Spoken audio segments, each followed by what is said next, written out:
broadcasting live out of a basement in Appleton, Wisconsin. You're tuned into Fox Cities Core on WCZR Code Zero Radio. We're the show that gives you an opportunity to call in and be a part of the show.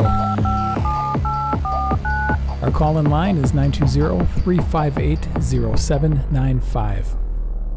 Core. The You're Good Festival is a 3-day family-friendly event that's being held at River Forest Campground May 23rd to May 26th. The festival features a variety of live music alongside things that you can do in nature, things like rafting and things like that. I'm joined by Levi Besaw and Collin Catalano. Welcome to Fox Cities Core. Welcome back, both of you, actually. How are you doing today? Oh, boy. Conscious, I think. Here's the thing. Okay, I was just telling Levi, I got a text on our way here. I was like, okay, I forgot that I didn't tell work that I was going to be here. So he's like, where the hell are you? I'm like, oh, no. No, immediately. Oh, yeah, so I got some heck to pay for that one. Dude, yeah, it's like this local coffee shop in Green Bay, too, and it was slammed yesterday because of the draft, and now today it's supposed to be even more nutty. It's, I mean, you guys have seen the pictures. How many friggin' people are there?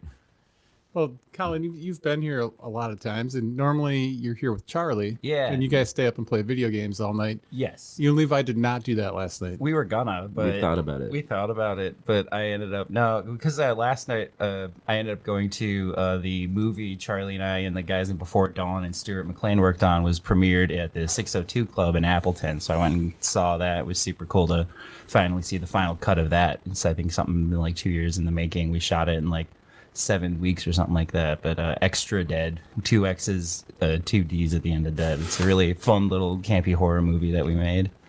What's the basic plot? Essentially is these there's this old producer from like the 70s in this old 80s band called Xxtra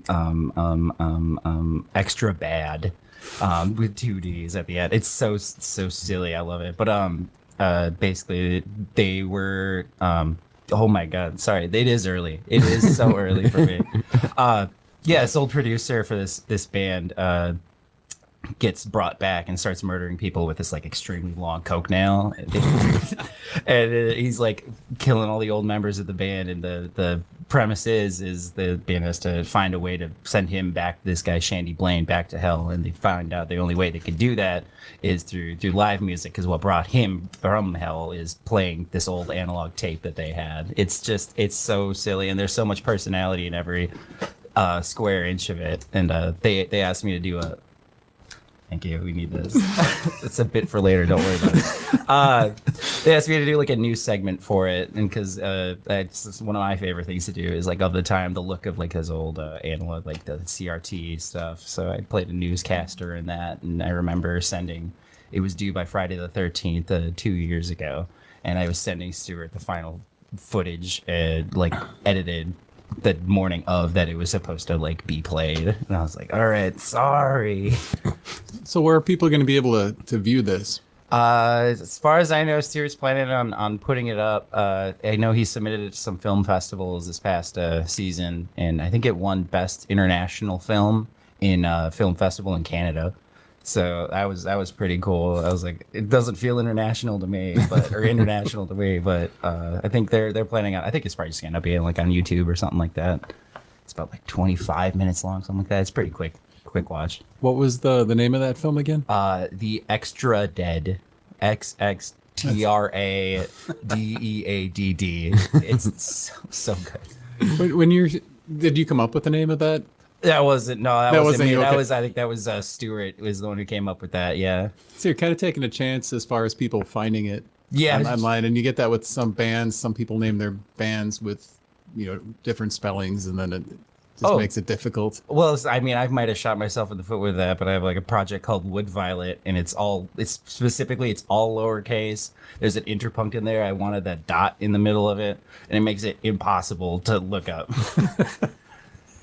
So what's the latest on Wood Violet? Latest on Wood Violet is that we will be doing I said that we will be releasing an EP on this coming up Friday for a show with Three Springs at the tracks in Green Bay. I'd say I'm 60% done with that. Everything's recorded. I'm just mixing it, but I had to set a hard deadline for myself to make sure that it got done. So, and I've been mixing it on my laptop in Ableton, so I had to learn how to use Ableton, and it's been a wild ride. But you know, those limitations, those like hard deadlines, really, I mean, is the only way I can get anything done. Do you want a Studio One license? Do what? Do you want a Studio One license? Oh yeah, that's right. Because I'm more familiar with. Let's talk about DAWs, Andy.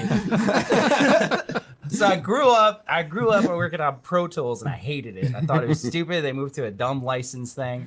I was like, okay, well, I'm going to work in Logic now. And then I hated being locked into just Apple products. So then when I moved to the train station, I met Levi. He's like, I use Studio One. I was like, okay, well, I'll try learning that.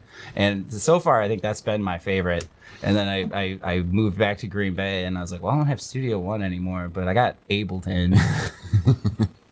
What else? I know how to cakewalk. That's another one. See, you both do recording.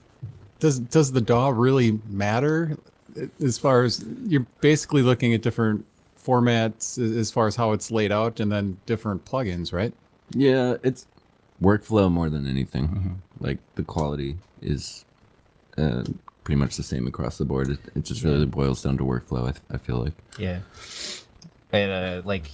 We were talking like even in the realm of like video editing stuff that gets done, like there are some programs that like kind of chokehold when you're trying to like use a bunch of plugins on your video stuff, and some handle it better than others. Some like kind of limit your CPU processing so that it renders correctly, and so it's such an insane when you get into like recording and video. There's like such an artistic element to it, but then you have to become like kind of an IT engineer as well, just to understand half of how any of this works. Which, I mean, looking at your whole setup over here, I'm sure you get like a lot. You're like, some days you're like, wait, why isn't this working? And you have to go through 10 things, and you turn out, oh, it just wasn't plugged in correctly. That's why I try not to take it apart. So, Levi, you've been in the scene for a while. Mm-hmm. Tell me about how you got started in music. It's been a long time since you've been here. We're talking before the show. It's been over over 5 years. Yeah, something like that. I got started. Actually,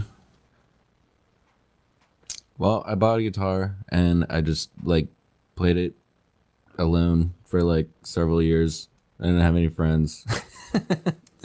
And then I met some people at a little festival up north, actually, that lived in town.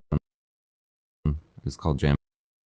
He's a co-founder of the band Cave Paintings with me.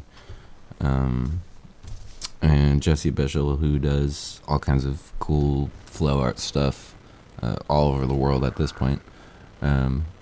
And yeah, we got this house over by Peabody Park and started hosting shows there. I had went to like a handful of shows at like the Patty Mayonnaise, and it just kind of blew my world open of like, oh, I can just like step into this garage and see this like otherworldly talent and artwork. And it's just right there. It's just in this garage. Like, I had no idea. And so I just wanted to start pursuing that. Yeah, and then, of course, you started doing some singer-songwriter stuff, and then came Cave Paintings. Was Cave Paintings your first official band project? No.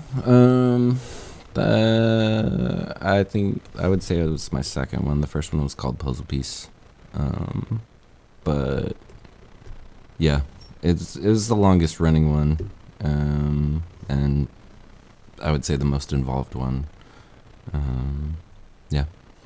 And then that brought us to Sinking Lessons, which was post Cave Paintings, and Collin's actually a part of Sinking Lessons. Yeah, it was actually really fun because I remember when I ended up moving into the train station, it was just some sort of like jam going on downstairs, and I was like, well, I play guitar, so I was like, we can hang out and stuff, and then it just kind of became a natural thing where it's like, oh, I'm actually in singing lessons, which I think it was just like it was under your name at that point. I don't think it had a name. Yeah. And you just showed me the songs, and I remember like, because people kind of like, it'd be a whoever could show up kind of thing, and I remember. Being like, I was like, are there any charts or anything? And he's like, not yet. I was like, do you want me to make some? And he's like, yeah. So I went in Google, made a whole bunch of charts for the songs, and it's ever since then I'm just like, yeah. He puts in the chat like, whatever, this is the show. Whoever can make it. Mm-hmm. Levi, how does it feel to have the Bammy's Guitarist of the Year as a part of Sinking Lessons? I don't have the words. That was easy. It was that easy. Well, that's the thing is I joined singing lessons and then I became guitarist of the year. Yeah. As far as adding stuff to Sinking Lesson songs, is Levi pretty loose as far as letting you do what you want on the songs? Pretty much. It usually comes down to like we'll do a rehearsal or something like that before the show, and at this point now I have a pretty locked in idea of like what I want to be doing, but like is a lot of the it's very like specific like progressions and stuff like that, and it's like the like you can listen to how he plays it solo and be like, okay, this can be added on top of it. Like it's not one of those things where it's like like there's like I call it like songbook style stuff where it's like it's just the chords and it's just the melody and it's just the lyrics, and like you're like, okay, it's pretty open-ended on how this could be performed, but like hearing the way that you play it, I'm like, okay, there's this space here, I can do it, or it's like there's something fun for me to do here, so it leaves it open enough, but it still gives me enough direction to be able to like add in stuff where like I'm like hitting a weird minor 9 chord or something like that. I think the space I settled into with playing guitar is like I kind of like making it sound pretty spooky. So I was like, I like a lot of that. Yeah. Spooky, just like Modern Haunting. Wait, that band. They're playing Your Good Fest. Did you know that? Yeah, we're gonna talk about Your Good Fest. We're gonna talk about Your Good Fest. We're getting there. No, yeah. So let's quickly want to talk because I want to set this up. So the train station, reference the train station a couple times. That's a venue that you started. Can you tell me a little bit about that community-based venue?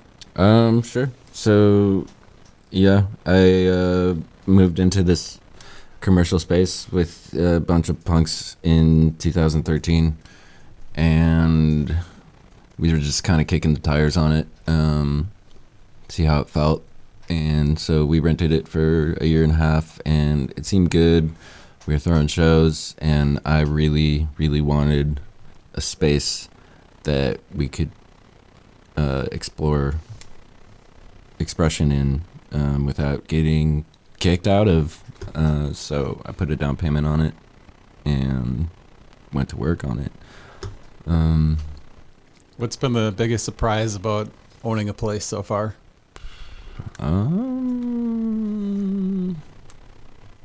Plumbing. I was gonna say the roof.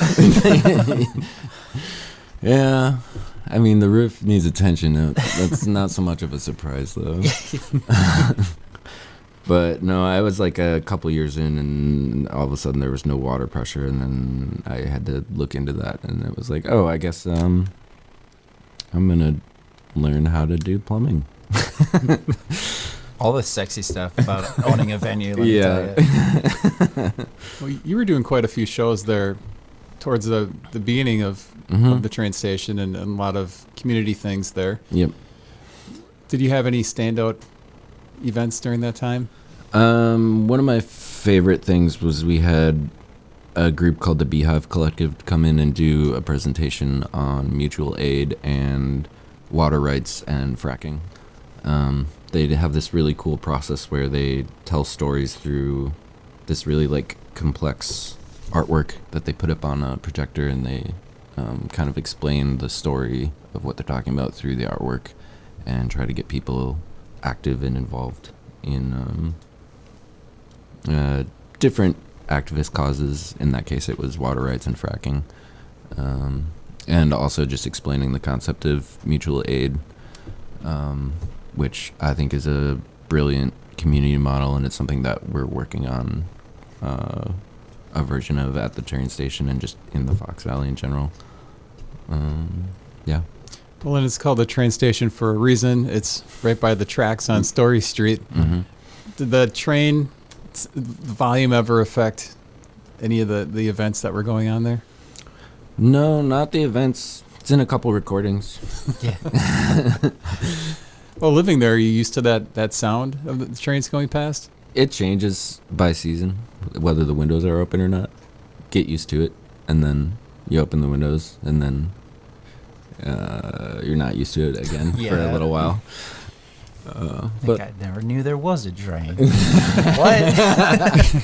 Wait, when you guys were kids, did you ever put pennies on the railroad tracks? once or twice, I'm sure. Yeah. Did you? That's illegal, right? You're not supposed to do I did that. it when I go to my grandparents' house. We put them on there, and sometimes a nickel if, you know, you're like, oh, I'll put a nickel on there. I don't know. If I lived by the tracks, I'd probably be putting a lot of different coin denominations out there. You go to the museum, you put in the thing, you put in the quarters, and you crank it, and you get the satisfaction of a job well done by yourself. You didn't need help with that. You cranked it yourself, and then you get a little. It's like an elephant. So you guys aren't doing that often.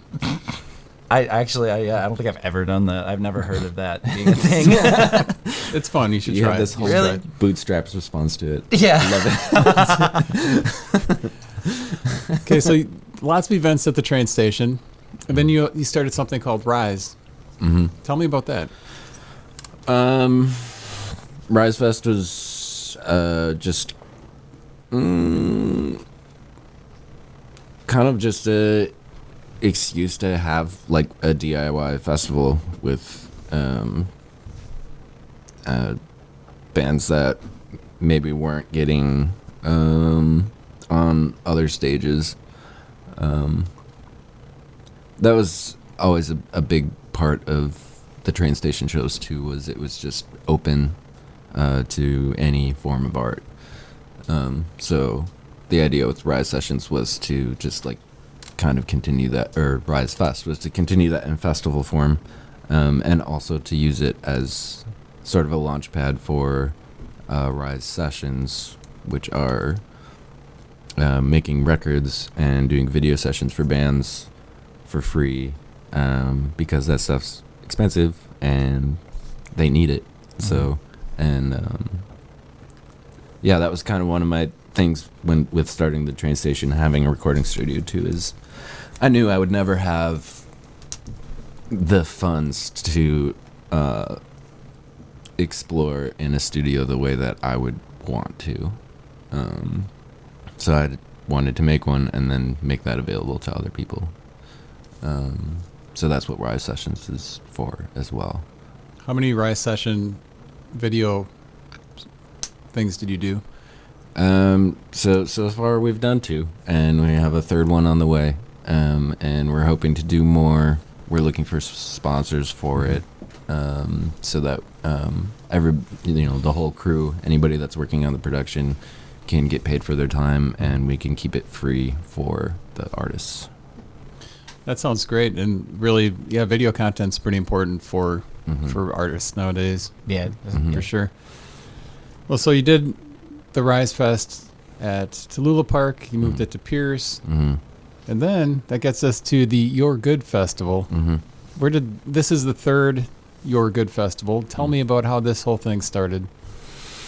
Well, there was another fest happening on those grounds called Britfest, which Tommy, who's a member of Cave Paintings, was up and got to know the campground owners up there, and they just kind of started daydreaming about a different sort of festival that eventually became Your Good Fest. So of course Tommy is the drummer for Modern Haunting, right? No, that's different Thomas. Tommy. Oh, Thomas. Yeah. So tell me about There's Tommy. too So many who's Tom? Toms, let me tell you. Too many Toms.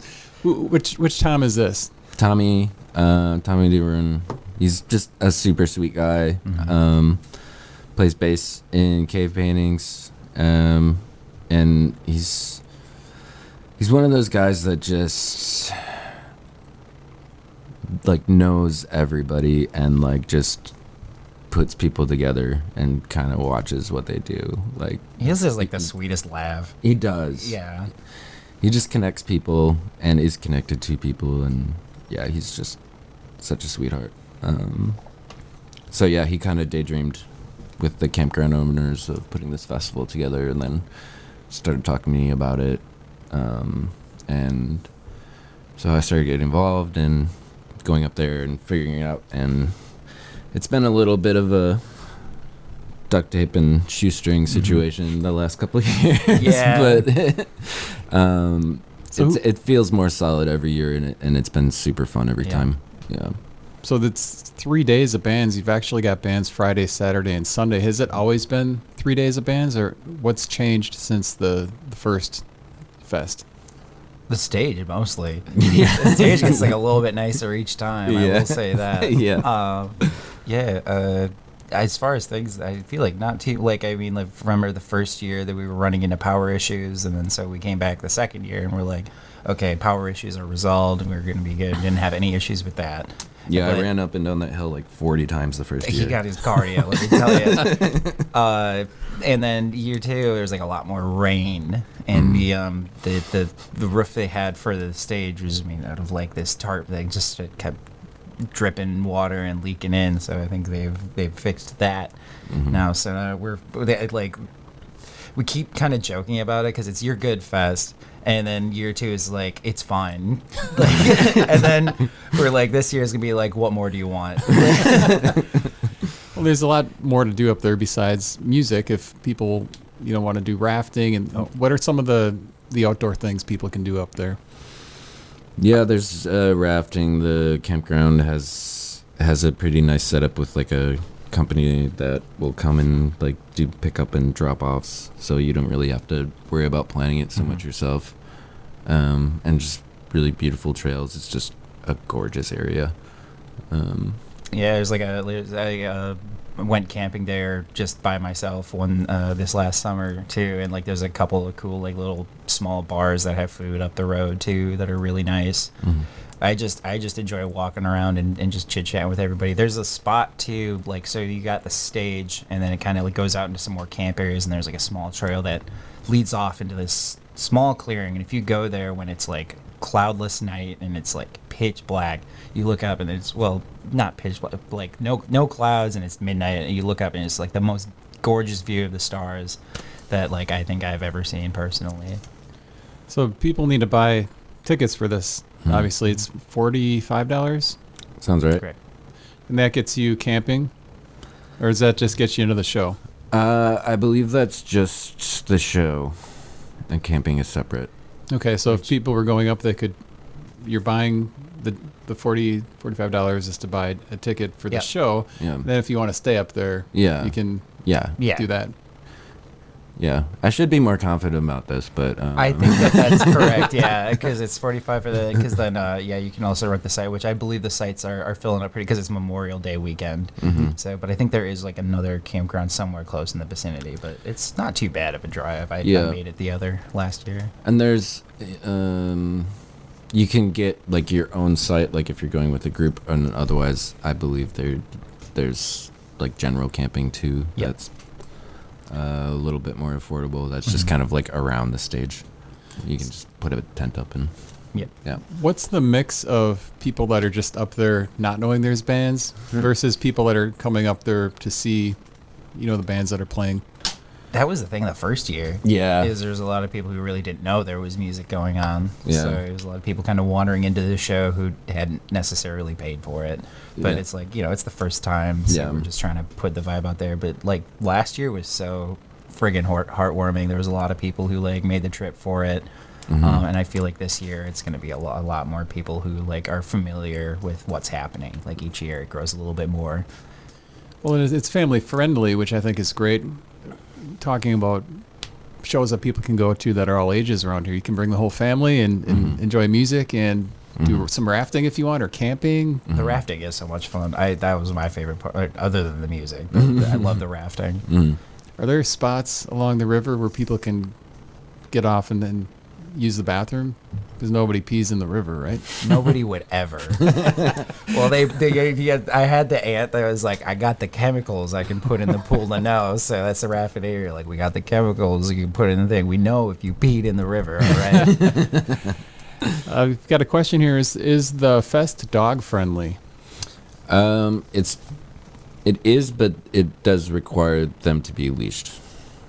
Okay, so you can bring your dog. You just have to make sure that the dog is leashed. Yeah. Fair enough. Yep. And your kids don't have to be leashed. No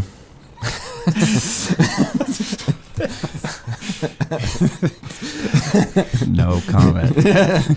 So you mentioned there's some like bars up there that like they can bring their own food if they're camping and have it at the site. But what are the food options up there if somebody didn't bring food up there? Yeah, there's it's like pub and grill style stuff. Also, the general store at the campground is very well stocked. I will say, like they got like alcohol, food that you can all buy from the camp store, and I would say absolutely support Raph and Amy's, campground store. Like I think we probably make 7 trips there over the course of 4 days. Like Yeah, at least. So really, if somebody's making a last minute decision to go up there, you really could just throw a tent, or year even just... one I did it. That's how I brought a tent, and I was like, I got $200 burning a hole in my pocket. Let's make something happen. So then the bands, how did you get these bands to play? How did he put the lineup together? Ask them. Yeah, it turns out booking is so easy. Scheduling is hard. Talking about the bands that are playing, lots of bands that I've heard of here. A lot of bands that are like Modern Haunting, like Sinking Lessons, like Sit Kitty Sit, The Traveling Suitcase. I mean, there's, looking down here, Lunar Moth. I mean, there is just a ton of bands. You mentioned it's easy to get the bands to play, but scheduling's difficult. What is tough about scheduling? Just in general, man. I don't know if this was the same experience that you always have putting this stuff together. Is like people are always so like excited. Like I am too, but like yeah, I love doing this. And then you're like, well, can you play at 5? And they're like, I don't know about that. then all of a sudden you got to move one thing around, and then somebody's confirmed for another slot that you're like, actually, do you mind playing this slot? And then it becomes a whole network of things. But I feel like this year, like it all just came together. People were just excited to do it. Yeah. I did just start to have a couple of those conversations. Yeah. Beautiful. But nobody's like hardlined about it. Cool. So like we can just keep it. But one thing I really like about this fest is it does feel super collaborative with the campground, with the artists. It's like, what do we want to do? What do we want this to feel like? And let's just find a way to make it happen. Yeah, and the campground is very accommodating as far as needs for the festival, and that's great. Yeah, they love it. They're super lovely to work with. Yeah. Yeah, and if people want to see more about the campground, riverforestcampground.com is the website. And I was checking it out. There's pictures of it up there. You can see a layout of all the campsites. So if you're looking for a specific campsite, if you want to go up with friends, Levi mentioned the different setups up there if you want your own private or a group site. So just lots of different options up there for people. Yeah, there's some like cabins too, like very small cabins, like electric ones too. Like there's some like multi-bed cabins. There's some single beds. Like there's quite a few options for everybody who wants to come. So are the bands that are playing, do they get to sleep in a cabin? Or what do they? I think under special request. Is there a band There's site? one cabin. Yeah. We all got to pack into. Yeah, we've done that before.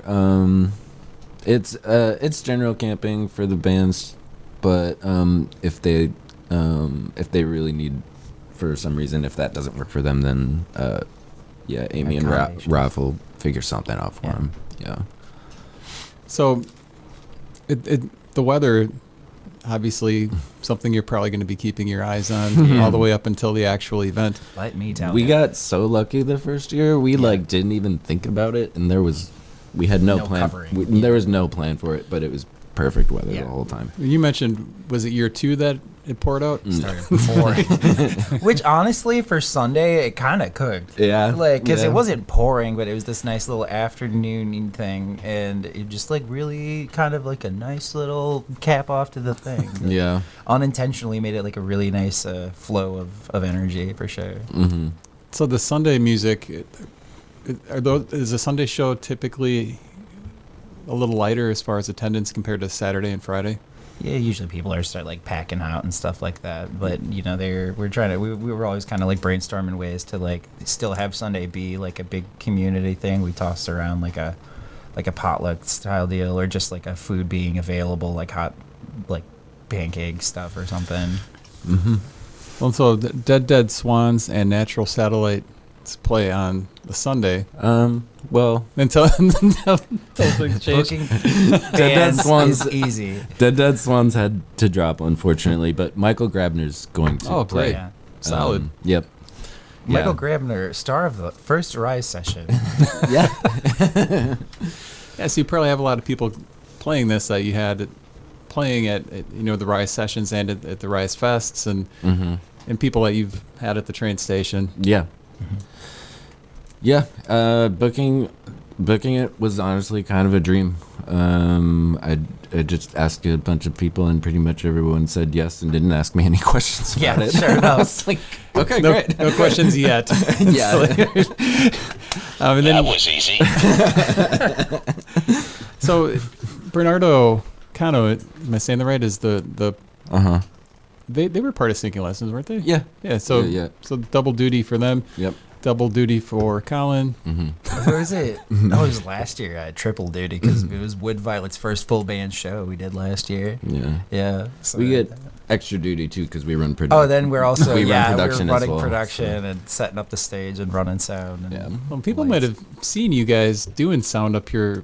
Even in Green Bay, you've done sound up at venues up in Green Bay, and of course the Appleton Beer Factory and Fox River House. Mm-hmm. Do you like doing sound production? It's when it's good, it's so good. Mhm. It's so good. Like my favorite part of like the whole thing really is like discovering bands that I wouldn't have had the option to go see before, or like people that were in my community that like I get to see so many shows now as opposed to like before I ran sound, or even when I was in a band, because there's just so much going on. But now I have like a consistent way to be exposed to so much different types of art and genres and music, and it's usually so good. And there's usually my favorite shows end up being the one that it's like a bunch of local bands that like are playing together maybe for the 18th time this year, but you know what, everyone's got a big old smile on their face, everybody knows where to be, everybody's so nice, and I mean like the venues too, like I can't say enough nice things about the teams over at Appleton Beer Factory and Fox River House. Mm-hmm. Just getting to run sound there has been such a friggin' blessing. Well, and you did sound at the Tracks last year. Yeah, Up in at Green the Bay? Tracks, like the old Lyric Room, Titletown Brewery a few times, and then the odd out of town stuff. Were you doing sound before you got into playing in so many bands? So it was like a weird. So here's the deal. And I think that we had a similar pipeline for this. Mhm. Is I got started running sound because, especially, I mean, a little bit before, but during the pandemic, I was getting big old government checks, and I was just sitting around. So I was like, all right, well, we want to play shows the second that we get out of this. So I was like, I'm going to start buying some PA gear because nobody else in my band has the attention span to learn how to use this stuff. So I bought it all, and then once you have it, everybody else there's like, hey, can you run sound for this basement show? Can you run sound for this basement show? And I'm like, yeah, sure. I'll come for basically getting paid in 10 hams, and but like there's something about like doing those house shows, because like if you're like sitting there dedicated on it too, and you're like actually like paying attention, like I think you can, like house shows can be some of the most like magical shows you've ever gone to, because it is just like this limited space, and if you're taking care and trying to like make the mix really powerful and poignant, it's my whole thing is about like creating a moment for someone in that crowd, and you can, you get in there, you do a good job, and then just like one day I was with this Renegade PA setup that I had, was running sound for an event called Delaney Day, and which is where I met Levi for the first time. And then I remember we were chatting afterwards, and we found out that like we had similar backgrounds, and just like we both ran sound, and we're big fans of like house shows and just making it work. Yeah, I had that same sort of pipeline. I just with the house shows and just making it work with whatever was around. And then once COVID started to lighten up, there were Fox River House was one of the first venues that asked me, because they had noticed when my bands had played there that I ran sound, and they must have thought I did a pretty decent job of it, because they asked me to start doing it for other bands, and said, well, my bands aren't doing anything, so sure, why not? Sounds great. And then it just never stopped from there. Do you guys love it when people come up to give you advice on how to adjust the sound? Oh God, it's the best. It's so, my favorite thing to do is, so we mix digitally on these, either our phones or iPads, and I'm like, somebody will come and be like, can you do this? I'm like, okay, and I'll usually have a fader that's not connected to anything, and they'll watch me push it up and be like, how does that sound? They're like, that's perfect. I was like, glad to help. Well, I think you did sound for Alan Johansson at Elaine Johannes. Yeah, there's so many ways to say his name. That was a good show. That was an amazing show. Is because I didn't know he wrote I was aware that he was like a writer on like a lot of the Queens of the Stone Age stuff and then other bands and stuff like that. But just seeing him just kind of sitting on stage, surrounded by a bunch of weird string instruments, and just like still had like an amazing command of like what was happening, what was going on, and just chatted with him briefly after the show. And he's just such a sweet dude. And I know he wants to come back, but yeah, it was a solid show all around. Even I've seen Tom Thiel a ton of times, but he was on that night. Yeah, that was excellent. So the bands again. Tell me about like Mall Crawler. What kind of music is Mall Crawler? You've got a variety of bands here. I'd put them into like the indie rock category, I guess. They fit pretty well into that. I haven't seen them for a few years. It's the Prowitz brothers. They used to do a lot of stuff in Appleton, and I think they're in Point now. And I ran into a friend who was saying that they still did some shows over there, and I was like, they're awesome. Like every band I've seen them in has been great. So I reached out to them just to see if they would want to jump on it, and they just said yes right away. I was like, perfect, because I know it's gonna be great because you guys are great. I really like that band name. Mall Crawler. Wait, okay, guys, this is real. I just found out about this band from Australia. They're called Teen Jesus and the Gene Teasers. It's like an all-female like punk band from Australia, and they freaking rule. They're like my favorite band right now. It's like, because there's the thing, once you got a good band name, you got a good band name. Yeah. So Mall Crawler, that's new to me, and I've heard pretty much most of these bands before. Traveling Suitcase, of course, always puts on a great show. Oh yeah, they've got a new single out, and I believe a new album coming out soon. That's great. As far as syncing lessons, you've got this whole setup where you're doing things for other people. Any videos or projects for syncing lessons that are in the works? There's a record in the works. There's this one single out from it. And yeah, I've just been chipping away at it slowly. My own workflow is just very slow, which is another reason I like having my own studios. I can just take all the time that I want to get things how I like them. But yeah, there's definitely a record in the works. We had a comment from Terry. Terry, of course, he's a great music fan in the Fox Cities. He said, see y'all there. so much rainy fun last year. Site's Yeah. been booked since February. And then Beautiful. LOL, which I don't know what that stands for. Love out. Loud. Lots of luck. Lord, look at Lots of this luck. rain. It's like stuff like LOL is funny. My 8-year-old said to me, "Dad, you know LOL stands for laugh out loud." Like he was really excited. It's like that's weird because stuff that's like just so natural for us now. Like Yeah. kids hearing it for the first time, it's weird. But yeah, Terry definitely and Deidre, they're out there all the time. And do you guys see doing sound? A lot of people that like that, like Terry and Deidre, that are the foundation of the music scene here, which really not a whole lot of. You can say that people like to say, "Oh, this is it's an unthankful job doing this or whatever." But you've got people like Terry and Deidre that love music and they're out there supporting it, which I think you need. You just can't have bands. You need people that support. Oh, like yeah. that. Oh, absolutely. Oh, it's so important. Yeah, it totally makes it. I love seeing them out there, and there's a number of folks that I see regularly at like so many shows that occupy that space, and I'm like so grateful for them. Yeah. Was Terry ever one of those guys that came up and asked you to move a couple dB up or down? I haven't gotten a word from Terry on that. He's probably right now thinking like, was there ever a time I went up to Collin? If he did, I can't remember. It's really cool seeing those regulars and stuff like that, because it's like it's like the true music lovers. Like there's been times with other things where you see people are one thing that a little bit bugged me when the lyric room closed, changed hands, and it was understandably a lot of frustration around it, but I saw a lot of people just kind of hop on the bandwagon. It was like, okay, let's trash talk the new venue, who I was like, I haven't seen you at a show in like 2 years. Why are you all of a sudden mad about this? Yeah, and after COVID, obviously, and things were different before. Have you noticed a tick off in people attending shows after post-COVID?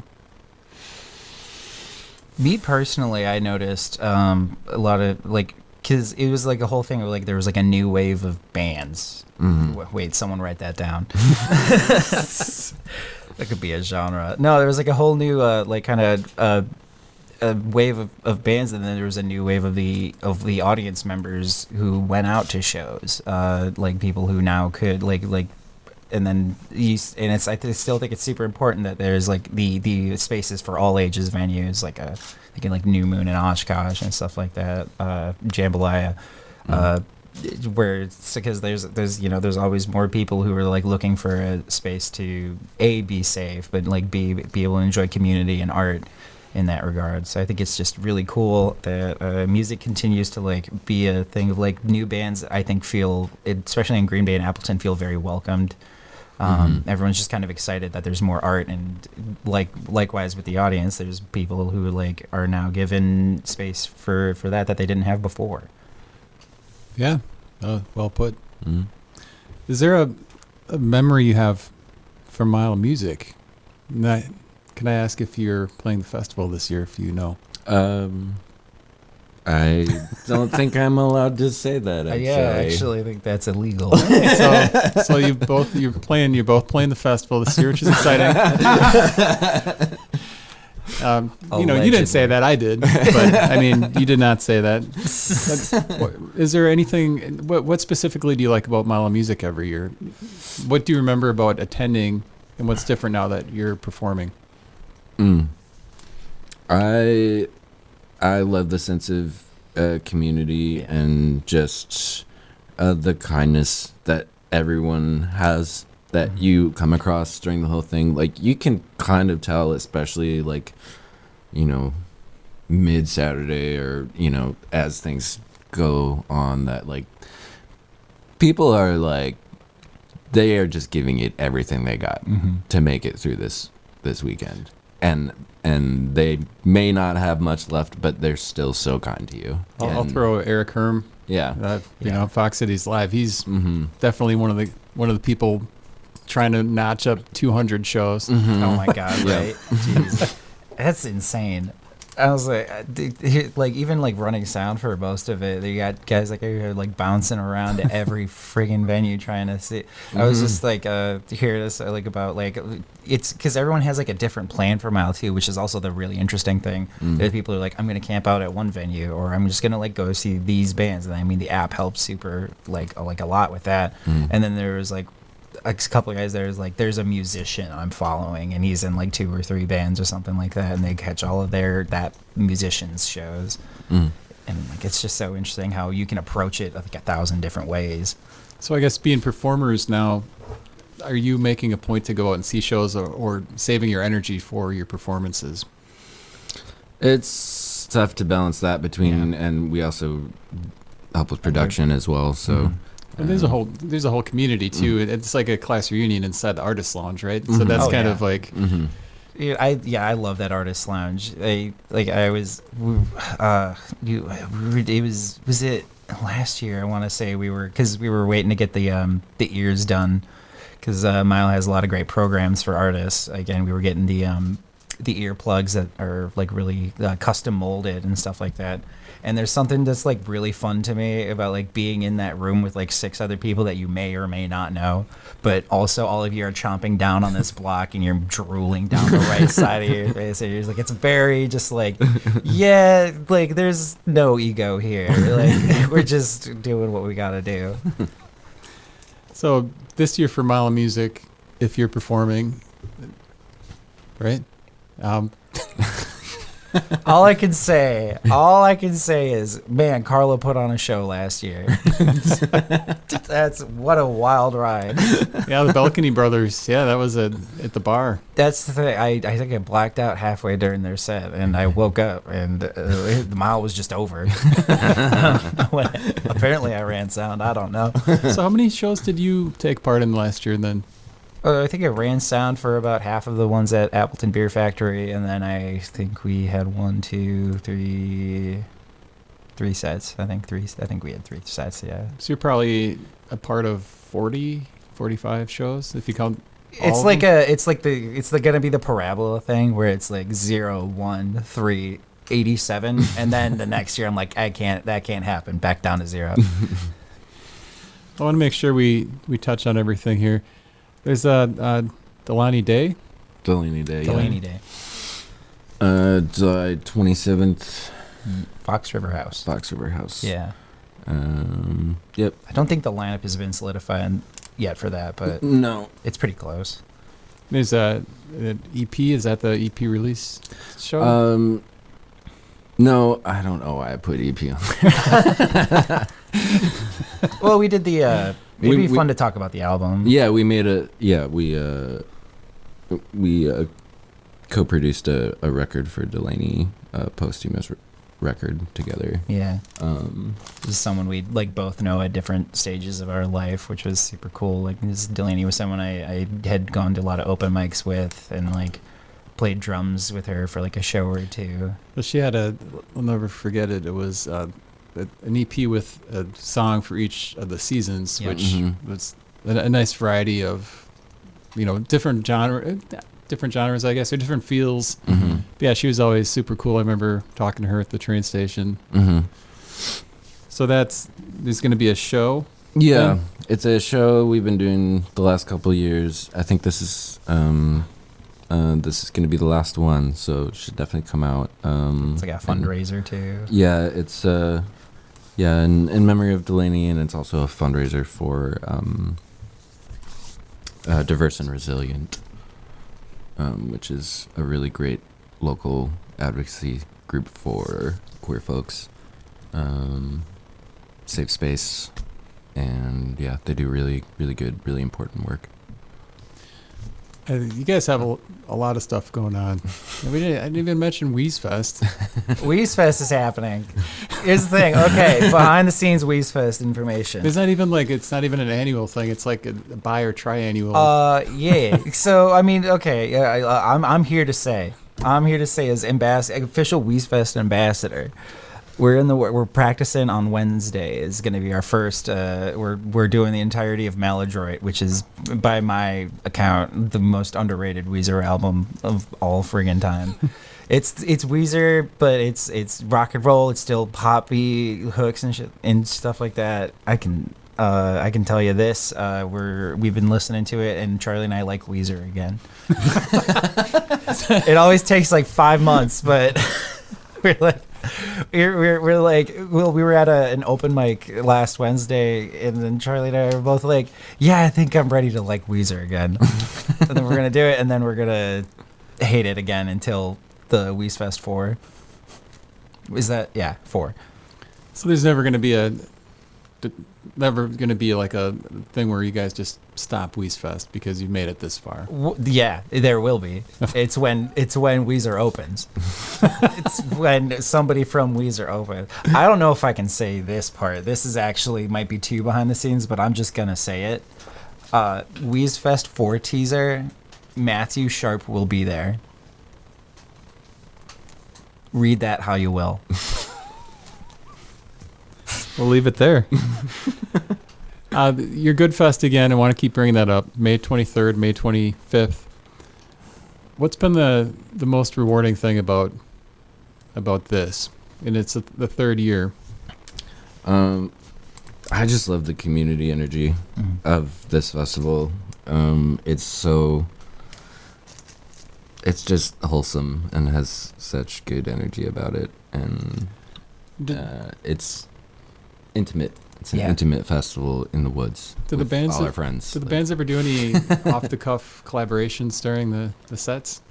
Yeah, I'd say. Yeah. I know Before Dawn and Modern Haunting in particular are planning something. Yeah, and Nick from the Traveling Suitcase played with Sinking Lessons last year. Just hop on the kit and played the set with us. Yeah, I think it was given the songs that morning or something like that. Yeah. So there will be unique opportunity to see possibly some multi bands mixing together and doing some one off. Yeah, for sure. Yeah, I just love that it's kind of just like a bunch of Fox Valley bands and friends just going up north because it's gonna be nice out. How far away is this campground? It's like 90 minutes. Yeah, it's about an hour and a half. Yeah, as the wind flies. That's not too bad. Got another message from Terry here. Hermie commented too earlier. Shout out to the owners of the campground, Amy and Rav. So that's cool. Yeah. Yeah. So any recommendations on what people should bring with them if they're first time attending? Because a lot of times I'll go places and get up there and it's like, oh, I should have brought this. You know, is there any advice you can give people for things that they do not want to forget to bring up there?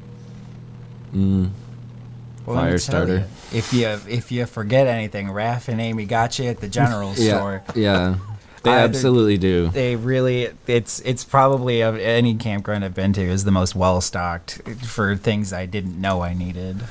I guess one thing I will say is it's probably a good idea to bring your chair down to the bowl where the stage is at if you're feeling like sitting.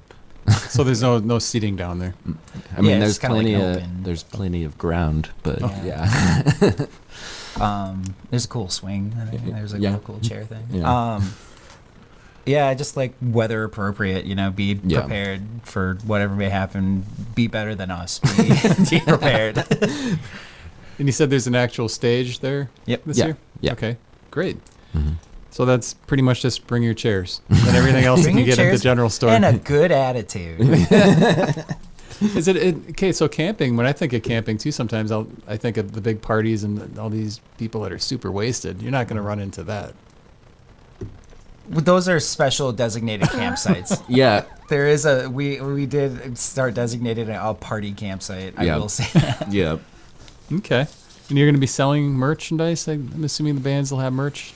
Bands will have merch. Yeah. Yep. All right. And when can we see stuff like happening at the train station again?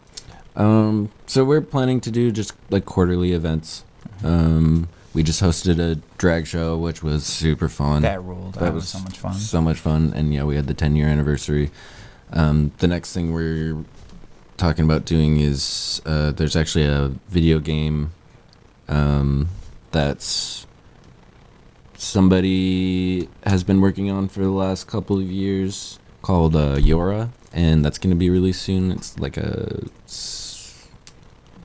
16-bit like side-scroller fighter, but the locations are like Fox Valley locations, and there's a bunch of local bands that are in the soundtrack of the game. So we're going to have a release show for that game.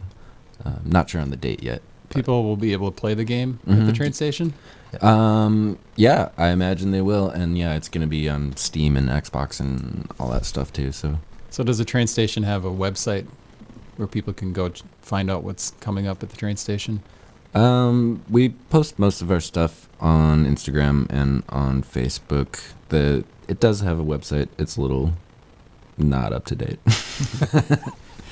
And as far as the event coming up next month, Your Good Fest, there's a Facebook page. Is that probably where people should go, or the campground website? The website is pretty, yeah. The campground website for sure.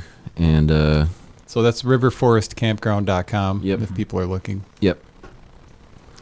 That's where they can get their tickets and find out more information. Is there anything else you guys would like to say before we end the show? That was easy.